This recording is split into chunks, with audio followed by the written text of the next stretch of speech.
Hello বন্ধুরা, তো দেখো আজকে একটা ভালো দিন। আজকে হলো জামাই ষষ্ঠী। তো আমরা যেতে পারি না জামাই ষষ্ঠী করতে, তো বাড়িতেই তাই আয়োজন করেছি। তো চলো দেখাই তোমাদেরকে।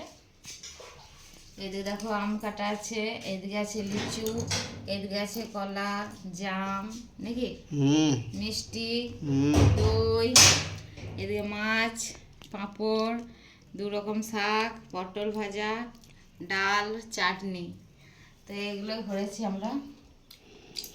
তো এখন এগুলোই খাচ্ছি। আর মায়েরও যেতে পারিনি, মনটা একটু খারাপ লাগছে, কিন্তু পাবো না যেতে, ওই কারণে যাওয়া হয়নি। আর তোমাদের দাদা ভাইকে বললাম যেতে, তো গেল না। আমি যেতে পেলাম না, যেহেতু ওই কারণে। আমি তো তোমাদের দিদিভাইয়ের জন্য যেতে পেলাম না, মিস করলাম জামাই ষষ্ঠীটা। তো আমি তোমাকে যেতেই তো বললাম, কিন্তু যেছে না। তো ওই জন্য ঘরেই সব কিছু নিয়ে জামাই ষষ্ঠীর মতন খাওয়া দাওয়া করছি। তাই রাধিকাও মিস করলো নাকি রাধিকা?